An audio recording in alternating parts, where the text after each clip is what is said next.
You are tuned in to Roctowns' finest on 100.9 FM, WXIRLP in Rochester, New York. Roctowns' finest. Back again. We got a special guest tonight. We have Sandra G.Jones. What's going on? Yes, sir. Glad to be here. That's what's up. Now you just handed me this book, Apprehended. Yeah. Apprehended. Sandra is an author. She wrote this nice little book right here, and she's going to tell us all about it. You know. So what it's called? What is it? Apprehended. Apprehended. Yeah. Hashtag. That is important. The hashtag. Yeah, that makes it relevant. Okay. Hashtag Apprehended. Philippians 3:12, and it's a book that basically talks about, in this hour, a lot of people are looking for answers, and a lot of times, if we just be honest with ourselves, our traditional religious activity doesn't give us the relief that we need or the answers that we need. Right. And one of the things that we've been taught, I've been in church all my life. I was drugged to church all my life, but they used to drag me too. But at the end of the day, we were basically told that if you would chase God, you'd find Him. It didn't make sense once I read the Bible for myself that I needed to chase a God that has claimed to have apprehended me already. And so what this talks about is if we kind of just change our perspective, instead of chasing God and realize what He's already caught us to do, there are some things that we can now redirect all that energy to fulfilling our purpose. So I'm not spinning my wheels trying to chase this God that seems to be uncatchable or trying to be perfect because, all the things that they say we have to do in order to catch Him require some level of perfection. It's impossible to do. Right. So I spin my wheels doing that, or I can say, wait a minute. Philippians 3:12 says that He's already apprehended me. So if He's already caught me, what did He catch me for? And it begins to talk about dealing with the things that He's caught me to do. Okay. So what inspired you to write? How long have you been writing? Well, honestly, this is my first book.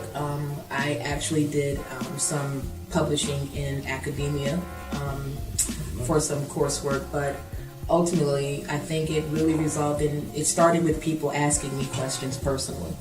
And the type of questions that I was getting all the time was, well, how do I do this? Or how do I keep focused on this? We were talking a little bit ago about different topics that come up.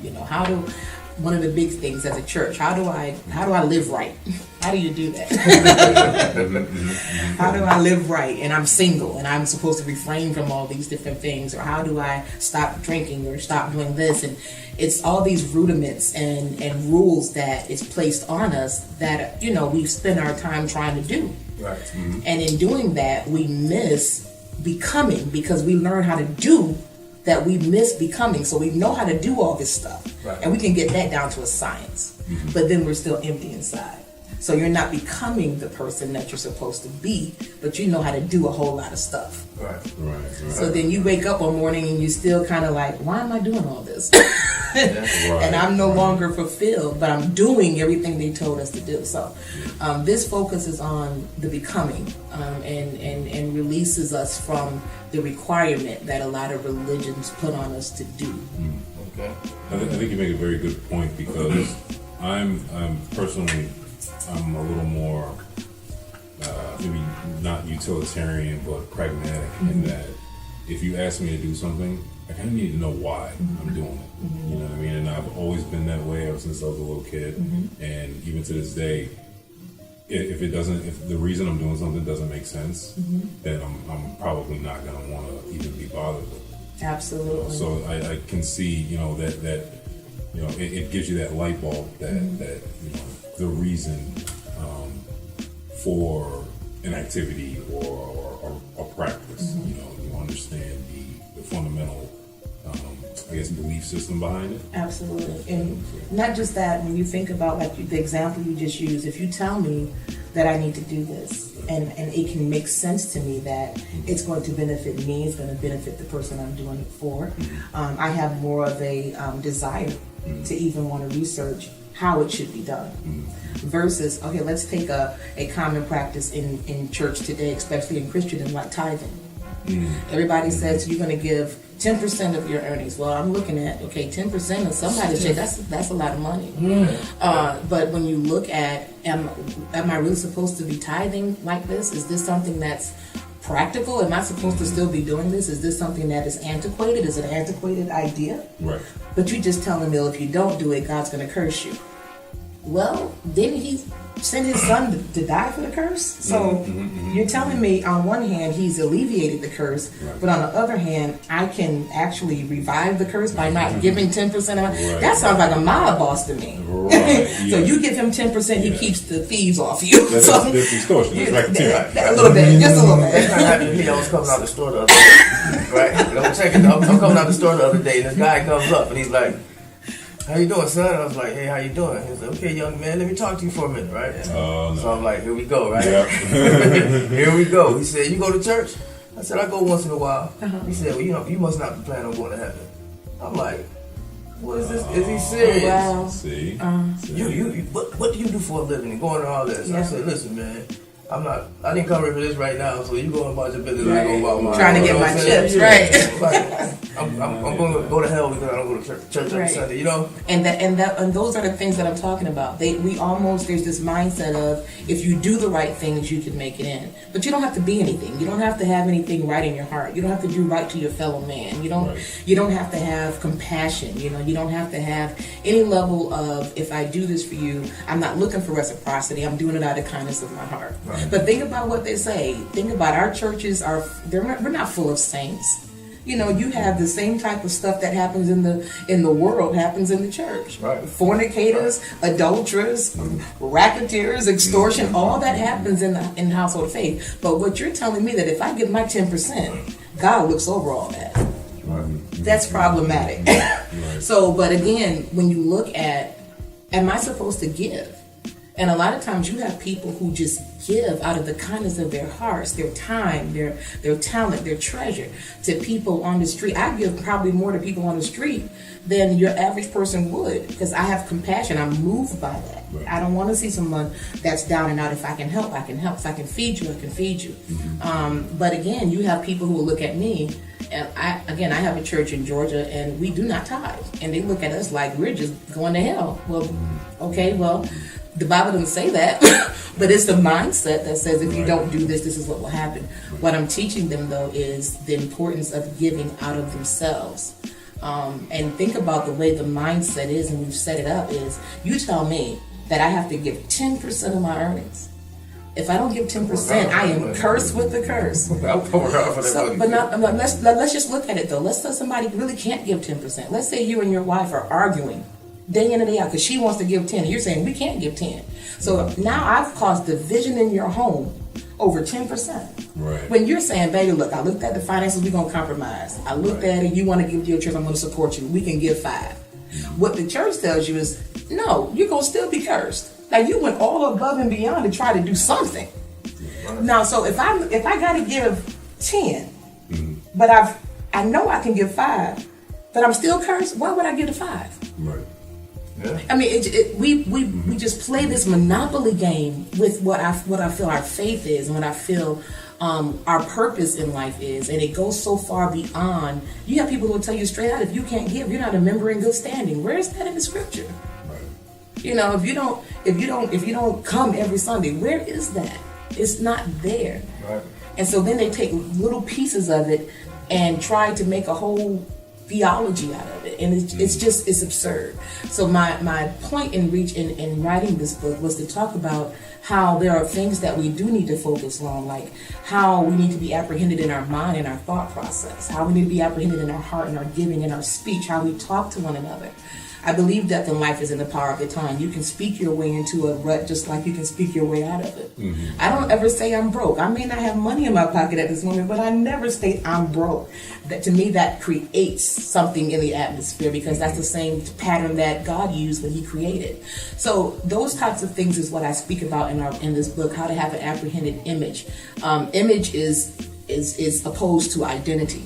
A lot of us have these images that we kind of put out there to people. So it's not about the car you drive, the house you live in, or how much money you make. It's about what you want people to think about you because of the car you drive, the house you live in. So being able to understand my image is something that I make, but that my identity is really who I am, and really learning how to merge the two so that I'm not one way here and something different there.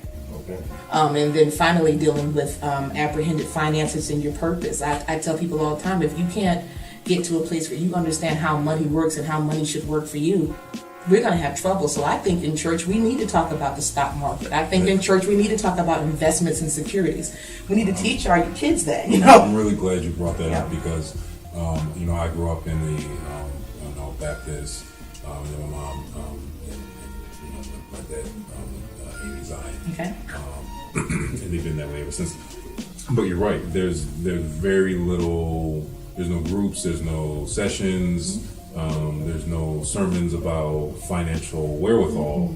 And in the Black community, that's so important. And to get it from one of your spiritual leaders, probably, it can't help but add value to the words that are being spoken. So it sounds like you have a very non-traditional way of going about your sermons. Yeah, I would say so. Is that and it's putting it lightly. And my personal view is there's three primary causes for major strife.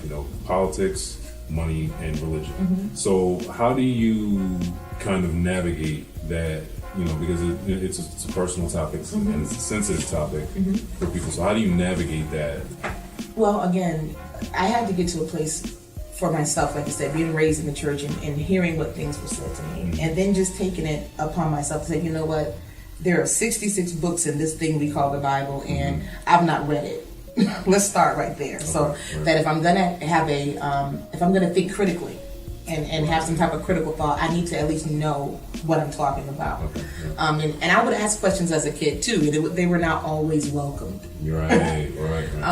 But then just doing this study for myself, I did not go to theology school. I actually went to, I have a bachelor's in religious studies. So I studied it from that perspective. Started with a minor on top of everything else I was doing, and then it developed into a bachelor's degree along with sociology. So I've studied people, I've studied religions from all types.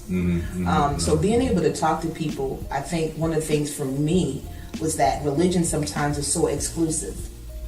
And I don't care if you call him Jesus, you call him, someone else call him Buddha, someone else calls him Muhammad. If we can all get together and talk about the core of what we're believing, we don't disagree. Right. So at the end of the day, let's just start there. Now, again, the type of message that I preach is not popular. It's not that, slap your neighbor and give him a high five and tell him, neighbor, I'm coming out. It's not that. So it's not the thing that's going to tickle your ears. What I've found, though, the people that do attend my church are people who want life change. They want a sustained change. So it takes a lot more because you don't have the crowds. And that's easy to get. But to see us changing lives and the people that attend, as well as the community. I'm a firm believer that if you have a church in a location and the doors shut and the community don't even realize you're no longer there, what were you really doing? Right. So we do things in order that the community is impacted. So we go to the city council meetings and we hear what's going on, and we talk to the people in our community. I'm also the second chair of the Democratic Party in my area. So we're political. By your area, you mean? I live in South Georgia. Okay. We're political. We get involved. We don't just stand back and say, "Oh, let's just pray about it." Prayer should lead you to action. So cool. Okay. Yes. Okay, that's Sandra G.Jones again. Check her book. #Apprehended. But we'll be back in a moment with more. We're going to get into a little music and we'll be right back with Sandra G.Jones.